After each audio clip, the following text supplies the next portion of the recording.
Hello, hello, Youest You family, friends, those of you I've met before, those that might be new to this show. Let me tell you something. You, my friend, are in for such a special, high vibe, elevated conversation. And I am so grateful that you're here. I'm so honored to have you be a part of this conversation. And I want to share with you our very powerful, beautiful guest today. So today on the You-est You show, we have Lynne McTaggart. For more than 20 years, Lynne McTaggart, an internationally best-selling and award-winning author and journalist, has been examining the bridge between frontier science and spirituality. Lynne is mainly known for the quality of her narrative nonfiction and the depth of her research, her inspirational speaking style, and her uncompromising role as a new thought leader and spiritual change agent.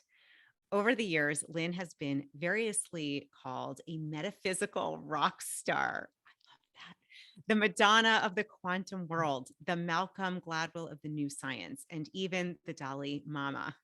She's consistently voted one of the world's top 100 spiritual leaders. You heard that right, for the groundbreaking work with consciousness and the power of thoughts.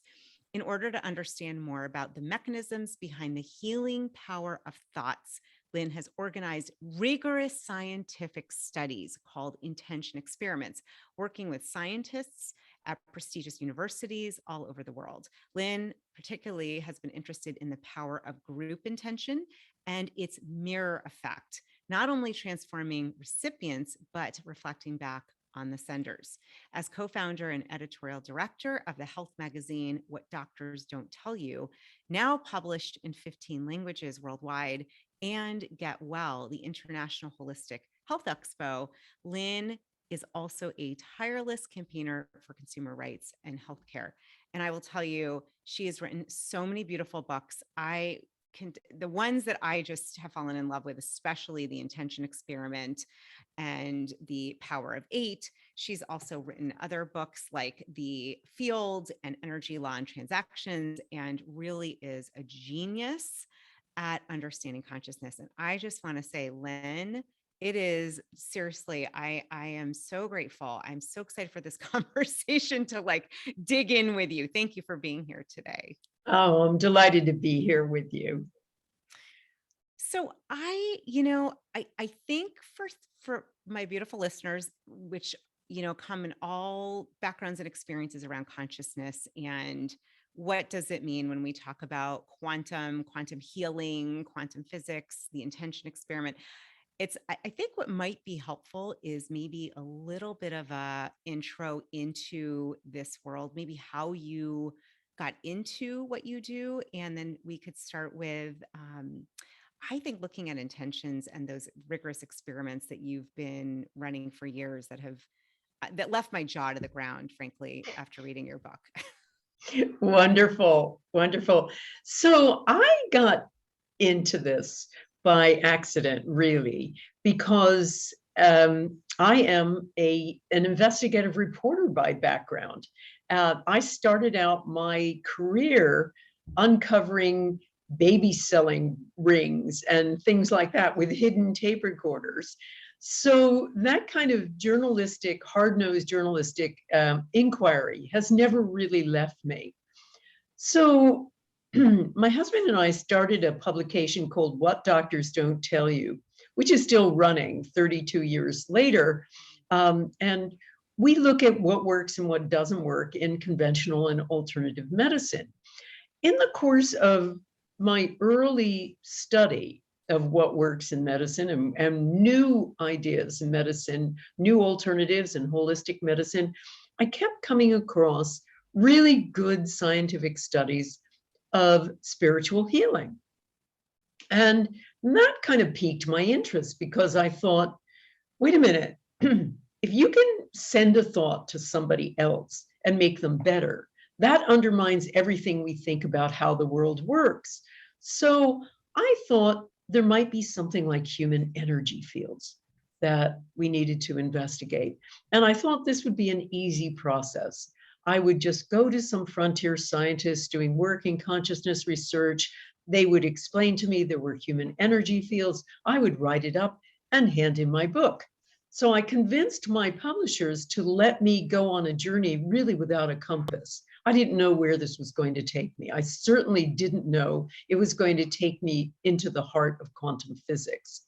Because as I started researching it, I spoke to one after another of frontier scientists, whether biologists or physicists, all of whom were describing a small piece of what I recognized before long was a completely new science, a completely new paradigm and view of the world. So I was also soon to recognize that they really couldn't put that in English. You know, scientists talk in math. So it was more or less left to me to put this all together. And that's what I did in my book, The Field. But there was a little bit of unfinished business there. So The Field described a completely new way of looking at the world as part of us, all part of a giant energy system. Everything from our subatomic particles, which are part of a giant quantum energy field known as the zero-point field, to the understanding that our cells, our brain, our thoughts, all of these things are energy.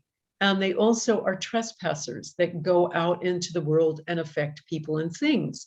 And that was the unfinished business that got me hooked and really has created the work that I do, which was the idea that thoughts are not only things, but things that affect other things.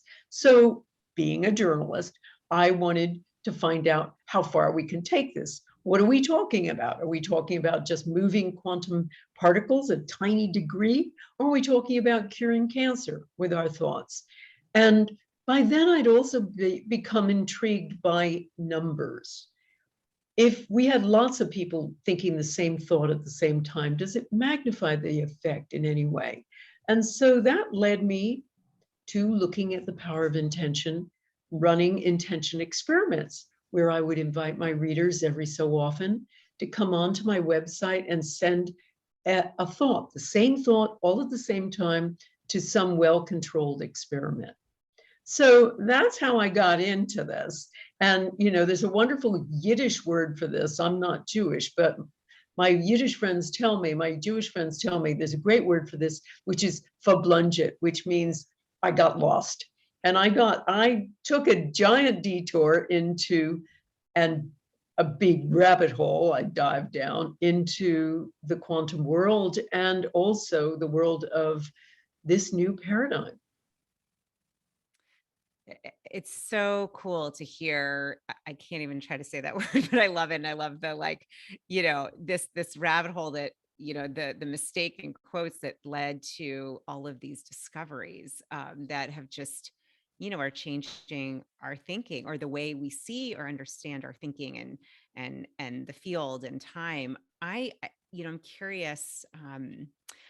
I'm trying to think, as you had so many different experiments. And one of the things I loved with you is the rigor around those experiments. I mean, I remember when you were sharing in the Power of Eight, you know, like every single tiny baby detail. You were working with one of the lead scientists, I want to say out of Arizona, I believe. You were working with Dr. Gary Schwartz, this noted psychologist at the University of Arizona. Yeah.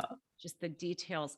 One of the experiments, this was in the intention experiment, I'm remembering it was around with the plants where you hooked up the receptors that could sense any shift. I'll let you explain it, but I was really floored listening. Maybe there's an experiment you could share. I mean, I know you have so many that really depicts how this works with sending an intention and how it works with the even at that plant level. And then of course we can then move to human level after that. Okay.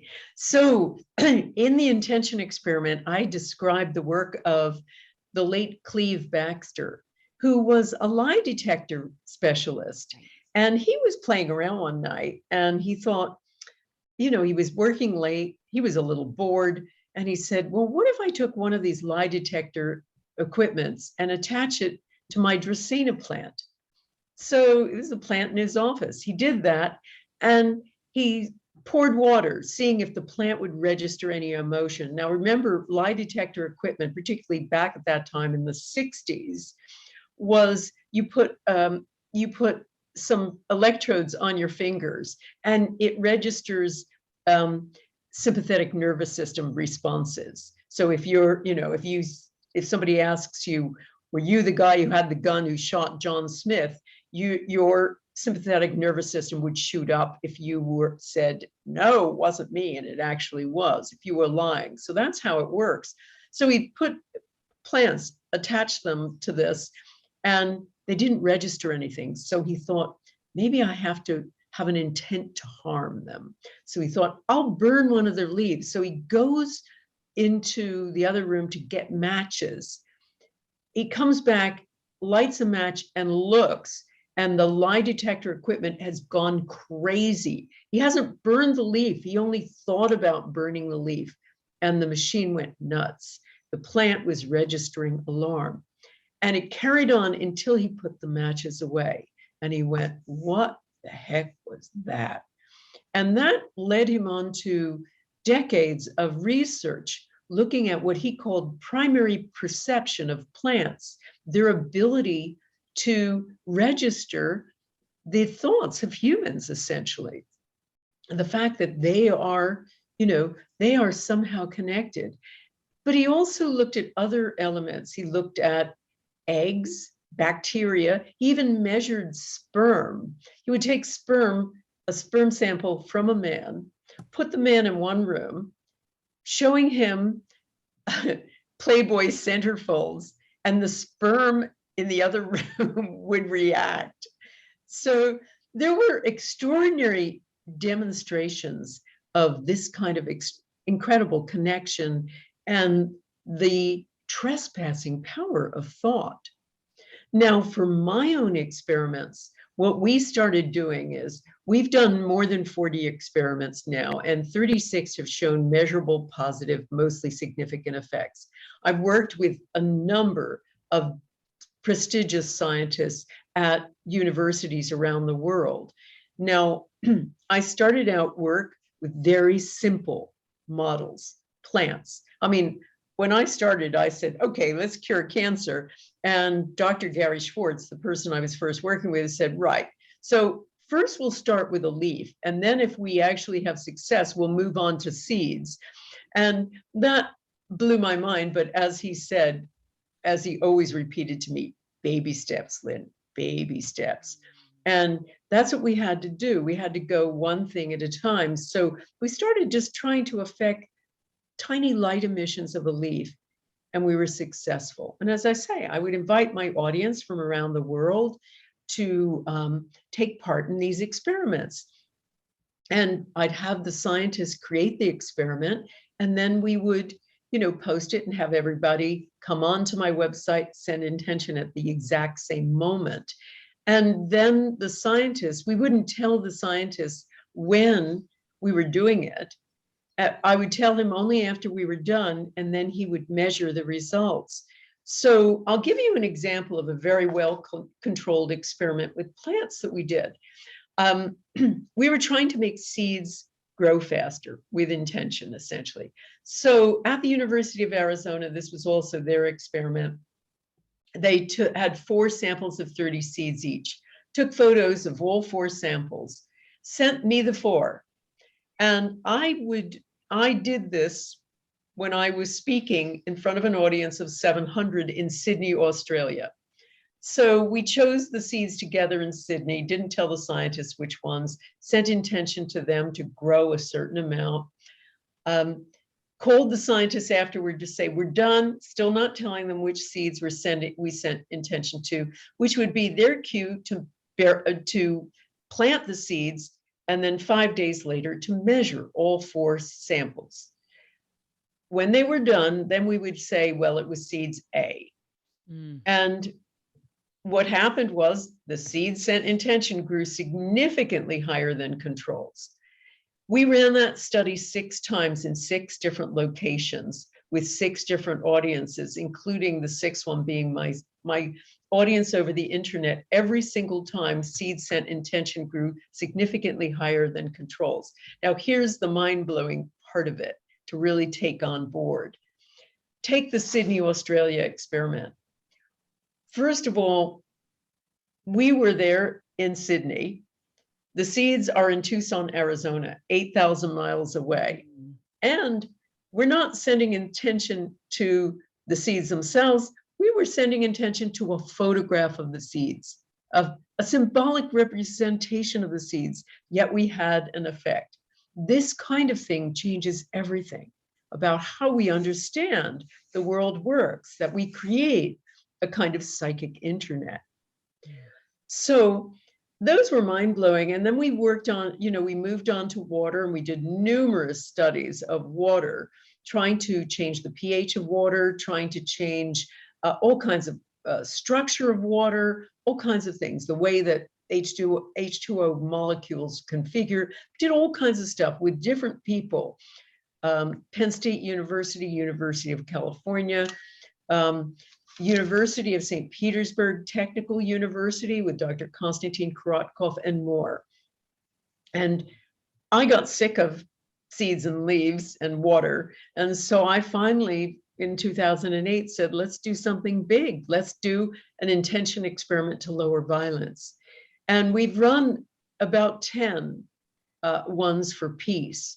And so far, every single one has shown a measurable response. Wow. I'm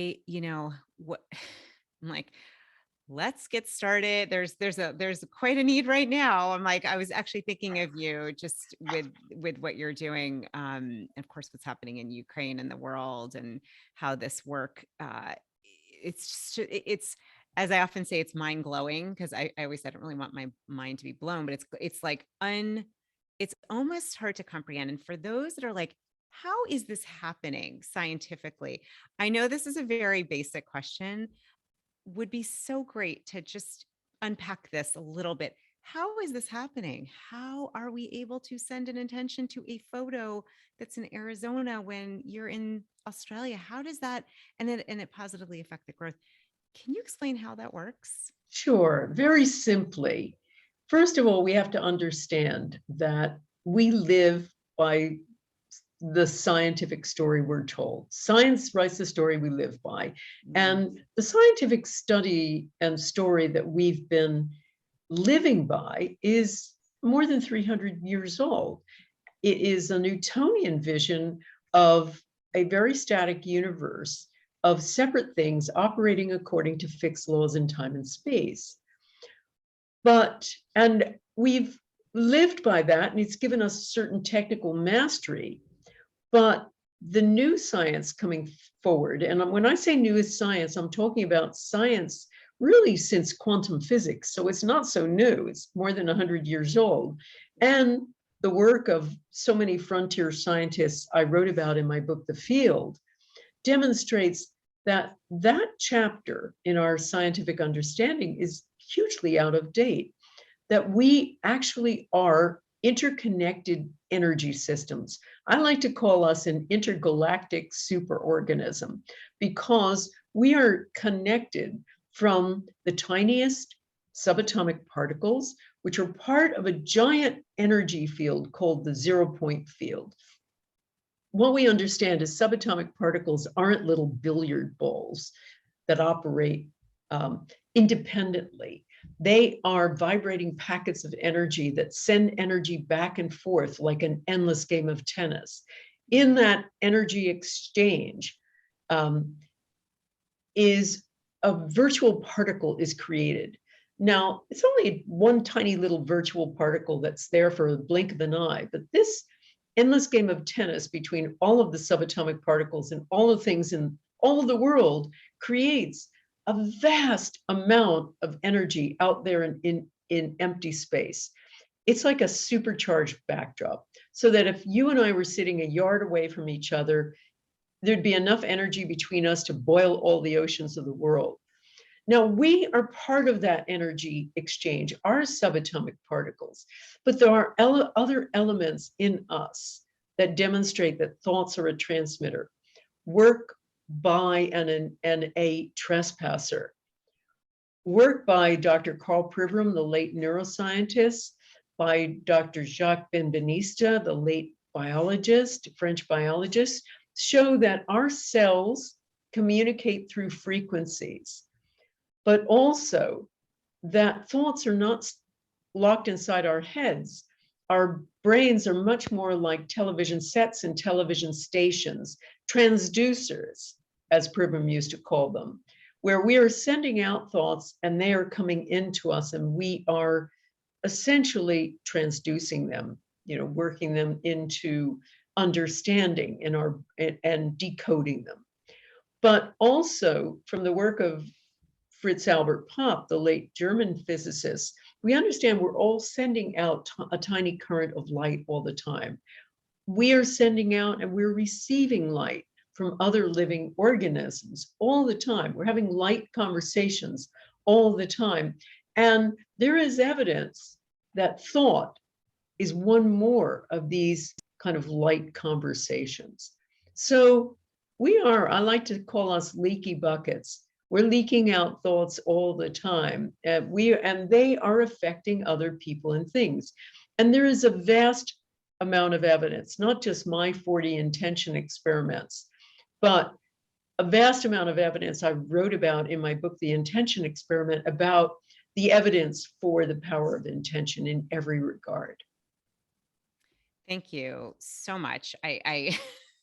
I'm holding myself back because I feel like I have 100 questions from there. I think, what would be really interesting to share. I want to come back to the quantum, and we had spoken earlier about time. I want to come back to that. Before we go there, I would love to hear from you. Have you been part of, or you could share about where you've been part of an intention, a real life intention experiment, where you witnessed a healing or something that shifted before your eyes? Because I remember, and I love this about you, is the rigorous scientific, I forget how you said it, but the spirituality is there and you take a scientific approach, which I appreciate. And I'm curious, what experience has that been like? Maybe you could share what that was like for you. Okay, you mean my personal reaction? Your or reaction, you or mean just what happened? Okay, what happened, maybe what happened and what that was like for you to observe it. Okay, well, I've observed it now 1,000 times. Right, this is not as common. And since 2008, when I first decided to shrink down those big intention experiments and to try it in a workshop setting. And I didn't know what to do. So I turned to my husband one night and I said, I don't know, maybe I'll just tell people, I'll put people in groups of 8 or so, and I'll have them send healing intention to somebody with a health challenge. And he's also a journalist. He's a very good headline writer. And he's turned to me and he said, I love it. The power of 8.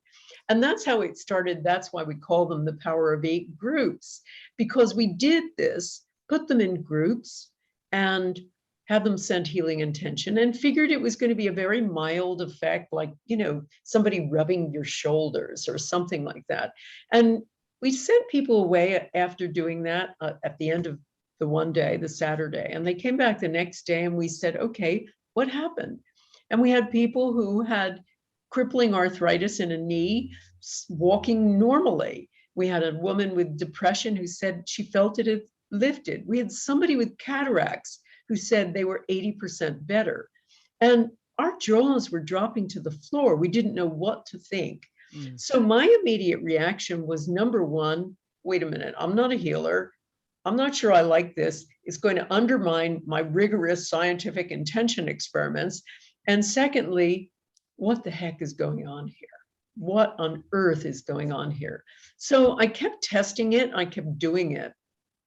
And I saw miracles, and I see miracles consistently. I've seen 2 people get up out of their wheelchairs. The most recent was a woman who was just part of a workshop I ran in Sedona. And she came out of it and we filmed her saying, goodbye. And she just pushed her wheelchair away. She came in a wheelchair and with many years of multiple sclerosis. We had another woman who was paralyzed from the neck down who stood up after a 10-minute intention. I had a woman in Denver, a whole list of people got healed in this one evening talk, where I had a woman who was due for a knee replacement. And her knee was so wobbly, she couldn't even walk on it. And after the intention, one 10-minute intention with a group, she was able to do a deep squat. I had somebody else in that who had her eyes couldn't focus because she'd had a stroke, and her eyes were able to focus normally. Someone else who had a dislocated shoulder, where the shoulder just slotted back into place as she felt it, and her pain was gone. She was in a 9 out of 10 pain situation. And I love this the most. This woman who was completely skeptical of the whole thing had been dragged to this talk of mine, and her back got healed. She had really bad back pain. So that's a tiny little batch of the things I see, because I run various courses, and one of them is a year-long master class where I do a lot of teaching, and then I put people into groups, and they stay with their group for a whole year while I continue to work with them in intention clinics, etc. And we don't just work on physical healing, we work on healing of people's relationships, their jobs, their or careers, their finances, even their life's purpose. And we have people who, wanted for years to write a book and wrote their book. We have people where they have relatives who are ill, and the relatives get healed. Last year, we had a guy whose kid he had a newborn baby who was born with a hole in his intestine, and they didn't think he was going to make it. And our whole master class was working on this little boy several times, and he had ups and downs and ups and downs, and he made it against all the doctor's expectations. And we had a woman called Joy who was dying to open up her heart to love. That was her intention. So out of the blue, she's living in Australia. She gets a call from her boyfriend of 35 years ago, out of the blue. They start talking, they start connecting again, they fall in love. He's moved to Australia. So, this happens, this kind of stuff, it's almost routine. But what happened to me was I was very frightened of it, really frightened of it, which is why it took me about 10 years to publish a book about it. I was too frightened. I kept saying, I need more research. I need to watch this again. I don't know why this is working. And needed to look at it from every angle to try to figure out why this is happening. Thank you so much for sharing that. I think, when I hear you, thousands of these examples, what goes on in my mind is, why are we not teaching this, kindergarten and on?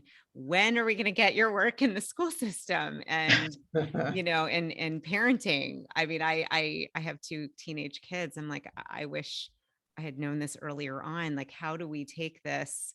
That's always my thinking. How do we get this to be, this is common knowledge? And one of my questions, Lynn, I fell in love with with the intention experiment and the power of 8. And I thought, you know what, I'm doing this. I'm always up for some miracles, and I want to be part of it, and I want to intend for others. And I started my own, we call it the PO8 group. And, it was powerful. I mean, and I just kept coming back to what you were saying about that this more specific you can get with your intention, and really, picturing what is happening. My question, and this kind of came up in our group, was, what is the difference between an intention? Because I know it's not the same as a meditation. And just maybe sharing, how can we see those two as being separate? How to, for those that would like to start an intention group or do more intentions, what does that look like, and how do they differ? Okay. Well, first of all, we know they're different because I've done brainwave studies on power of 8 groups, and there are many brainwave studies of meditation, many studies of meditation. And when I worked with Life University and a team of neuroscientists, putting an EEG cap on one member, a sender in a group, a power of 8 group, we expected the brainwave signature to look just like meditation. It was completely the opposite. It was, what happens with meditation is an increase in certain brain waves, like alpha waves and delta waves. With us, all brain waves were lowered, but particularly those in the parietal lobes, which sit right here in the back of the head. They help us navigate through space, and they tell us what's me and what's not me. And those were dialed way down. And so were the parts of the brain, the right frontal lobes, involved with worry, doubt, and negativity. So they looked nothing like meditation. They looked much more like, almost identical to the brainwave signatures of Dr. Andrew Newberg, a neuroscientist then of the University of Pennsylvania, who did studies of Buddhist monks in ecstatic prayer and Sufi masters during chanting, and ours were almost the same. They were brainwave signatures of somebody in a state of ecstatic oneness. And that is the big deal here. The big difference is meditation. There are many cases of group meditation, but they are usually, the usual suggestion is either stay on a mantra or something like that, or a tone or whatever, or nothing. But the idea is to get to know thought. With intention, it's about focusing on a thought, an outcome, and being highly specific, because most people do things like, I want to be rich, or I want world peace. And what does that look like? What is it and when? And, there's no what, when, why, where, etc. about that. So I always encourage people, particularly since I'm a reporter, to do the 5 W's that we're taught as journalists, who, what, when, where, why. And those kinds of focus, I find, are what really distinguishes it. But what also distinguishes it is the idea that you are subsumed into the state of oneness. And it's the same state described by people like Abraham Maslow, the psychologist who looked at peak experiences. Besides his hierarchy of needs, he looked at peak experiences and talked about these states of oneness and rejuvenation and all of the things that my Power of 8 people describe over and over and over again. The other thing that's really different about it is it doesn't matter whether you're the sender or the receiver. I have had many, many miracle stories where senders got better just in the act of that altruistic act of sending intention to somebody else. And that's one of the key elements here is altruism. I said, I have studied it, I've tried to study it from all kinds of angles. Why is this working? And I have found there is the power of intention, which is, as you say, it should be taught in every school, because this is a power that children know about. Children understand that we have extraordinary abilities beyond our senses. We have knowledge beyond our senses and capabilities beyond our senses. We don't need AI equipment, by the way, and gene technology, because we have the most powerful healer just inside us. But that is hidden from us. Children are discouraged from having imaginary things or understanding of things beyond their senses for years, till we just drop that. We don't realize it, but we do have it, and we can call upon this. So what I recognize is intention is one of the real powerful elements of this. There is a group effect. Emile Durkheim, the famous French psychologist, called it collective effervescence of a group. But a big piece is altruism. The idea of, in a Power of 8 group, most of the time you're intending for someone else. And I have found that intention has a mirror effect.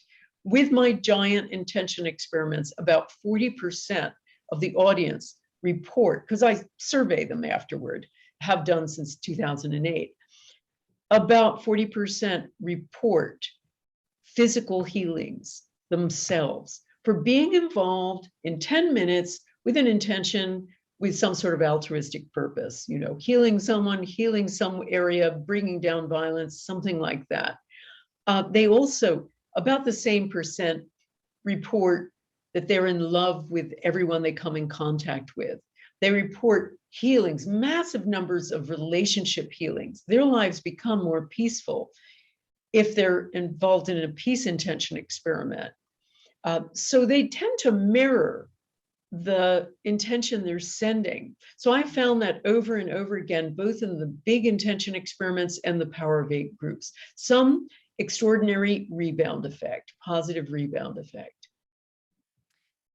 As you're speaking, it's very emotional. It's funny. I'm finding I feel like I could cry. It's so powerful what you're sharing. I mean, and having experience, I read the books and thought, I've got to be part of this. I want to see this for my own, eyes. And I have to say, it's such a shift from the levels of fear that we've been fed, and I think that are healing from. And to me, this is, that altruism, that positive rebound effect, that, ability to heal within. This is like our birthright. This is the gift of who we are. And, honestly, I'm just in love with the work you're doing. And I just keep feeling like it's one of the reasons I was like, I must speak with you, because I want everyone who's listening to remember, first of all, you got to get all of Lynne's books, but don't read them all at once, because it's a lot. Take your time. And I do want to share one of the things that you're working on now is looking at healing the past, this quantum healing of time, and a gorgeous retreat that you're putting together. I would like to go. It's in a 15th century gorgeous space in England, and I'll let you share about it. But maybe just what's on the horizon, how you are really looking to, and I know partner with your husband too, to do some really powerful and new kind of healing work using what you've already done, and then using, healing the past time. Okay, well, just to put it in context, there is an enormous amount of evidence showing that there's no time. Our brains have nowhere in there that understands time. And any quantum physicist worth his salt will say there is no such thing as linear time as we experience it, as we think of it. And what we found is studies, many studies of so-called retro intention, where you can send an intention to something that's already happened, whether it is a random event generator and its output, say on a computer, or traffic in Vienna, or hamsters in activity wheels. They've found through all of these studies that intention can work out of time. I remember one time when I was first researching the field, I was totally freaked by all of this. And I said to Dr. Robert John, who was the Dean of Engineering at Princeton, running the PAIR research project, I said, Bob, how can this work? He goes, simple, Lynne. And what he was basically saying is time is one great big smeared out now. And that is definitely true, not only in these quantum studies. Time and space can be accessed at any distance, any time. But also, we find that the past is here now, always, like an unwanted guest. Now, I'm starting to run retreats, and I've been working for a while now. I've been working for a number of years with my master classes, working on so-called retro intention, and where we send intention back to heal something. We don't change what happens, but it's a process of healing that using intention. And we found it's very, very powerful.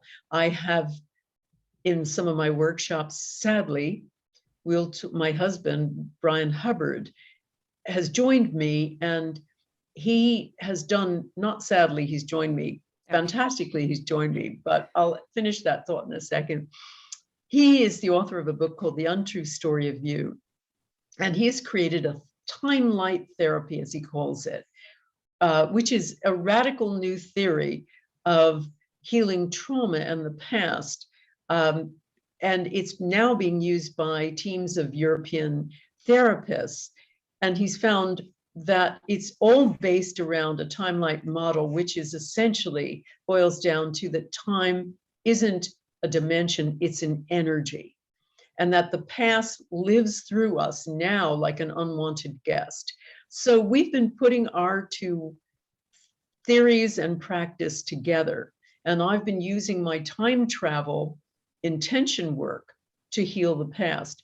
Now, the sadly part I was talking about is in some of our retreats, we'll talk about 15 adverse events that have happened in childhood or youth. And they're everything from being slapped by your parent to being sexually abused or having sexual intercourse with a parent.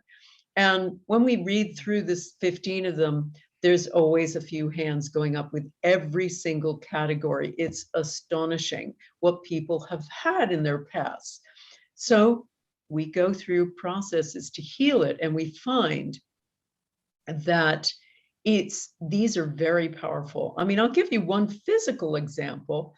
There was a woman who had some sort of trauma and developed vitiligo. So vitiligo, which is, you lose your pigmentation. So we went back to that moment. We went through the whole process. She put up her hand. She said, my skin is starting to repigment. And it was the most extraordinary thing. We thought, what is going on here? But we have found that this whole process of essentially taking back your power is really, really powerful. And we know it works too, because my husband, Brian, had a father who verbally abused him from the time he was tiny. And he suffered from depression as a result, as a grown-up, and completely healed it. He is one of the happiest people you know now. And he completely healed it with his own system.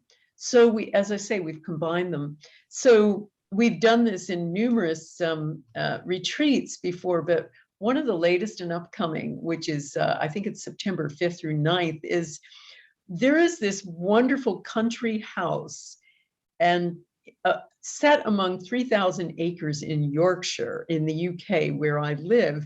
And it's called Broughton Hall.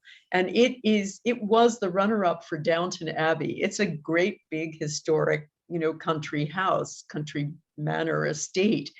And the owners are very spiritually minded. So they have not only restored this to a beautiful, loving standard, the house itself, with all of its wonderful antiques, characterful bedrooms, et cetera, 4-poster beds, copper bathtubs.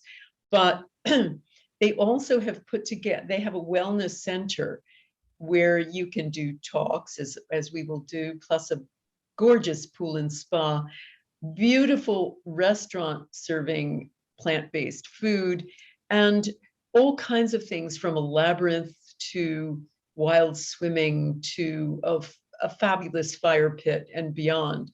So we're running this workshop there because it really is kind of fitting to heal your past, to bring it to such an amazing historical place.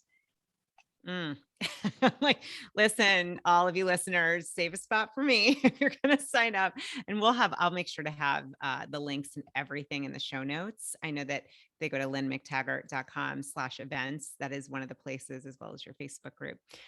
This is groundbreaking. I wish maybe we someday could do a round two. I want to hear more about this time light. Did I say that right? The time light therapy that your husband came up with. This, it's what's coming. It's interesting. I'll just have to say, is this power. And you said this earlier, that this process of taking back your power, how healing that is, how healing it was for your husband. And I'm just thinking, gosh, if we could do this in our past and the lineage and do it in the present, couldn't we do this in our future? Well, that's such a great question. Thank you for asking that, because I do time travel in the future too, with Power of Eight groups. And we found that is even more powerful. Doing it in a group, traveling to the future for someone, is more powerful than them doing it alone. So that's also part of this whole process, and the retreats that we do and the work that I do is going back and forth in time, and both singly and in a group. And yes, of course we can. And we can see this and then manifest it. Mm. Lynn, I I'm holding back. There's so, I mean, I don't even have enough beautiful words to say how grateful I am for you, for your work, for your heart, for your courage, for your pushing through the 10 years of when you felt like, I don't know, this is kind of freaking me out, to where you are today with this really just this work that is so needed. The last question I always ask, I talk about having heart flares, where your heart just has this desire to share something. Maybe I didn't ask you, or you're tuning into the field and you're feeling or sensing something to say that we didn't yet bring up. So I'm just going to ask if there's a heart flare or something that is still there for you that you would like to share before we wrap. I love that heart flare. My goodness, so many things. I mean, first of all, I guess the thing I want to share with your audience is, I have seen so many so-called hopeless cases of whatever it was, oftentimes health issues, healed in an instant. That my one thing that I always say to everyone is, until they put you in a box, there is always hope. And even then, consciousness doesn't die. So you just get ready for the next adventure. But I want to also just invite everybody to become a spiritual activist now, because we're going through extraordinary, tumultuous times. And it's really important. I wrote about this a lot in my book, The Bond. It's really important now, as we see things exploding and imploding that we never thought we would see in our lifetimes, that we all step up to the plate, because that new scientific paradigm I talked about calls us and commands us to live in a different way. If we're not separate, and if we're all part of this giant energy field, well, we're not living that way.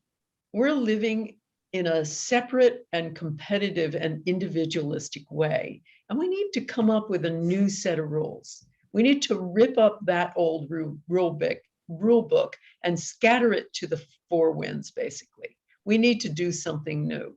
And we need to create a more connected society. So I think it's time for all of us. We all need to be spiritual activists to take these ideas and to live these ideas in the world. Ooh, amen. And so it is. That is ooh, beautiful. And that is, my hope and intention in this conversation is every one of you listening really just takes Lynn's heart flare, her reminder that we each can be that spiritual activist. And it is, the thing I also walk away with is that we are all connected. We really, at a scientific level, are. And that we can heal present, past, and future, which is just mind blowing, if I may say so myself. It's just been an honor, a pleasure. I'm going to honor all of our time. I know everyone listening, we're going to wrap this. I perhaps will be able to do this again. I will tell you, I just, from my heart to yours, thank you for who you are in this world. It brings tears in my eyes. You really are a champion of light and of possibility, and really the best of who we can be as human beings. And I just honor and salute that in you, Lynn. I'm so grateful for you and your work. Thank you. Thank you so much. It's been a pleasure being with you. And of course, we can do it again. Thank you. And I just want to thank all of you spiritual activists, You-est You listeners, family. please, to just take away what's one little baby step. Lynn talked about baby steps. What's one little baby step you can take from today's conversation and start implementing? And I highly recommend not just checking out her retreat, but any and all of her books and work, and the film The One Field, which we spoke about in another conversation. So thank you all for being your Youest You. Namaste. The light in I honors and sees the light in you.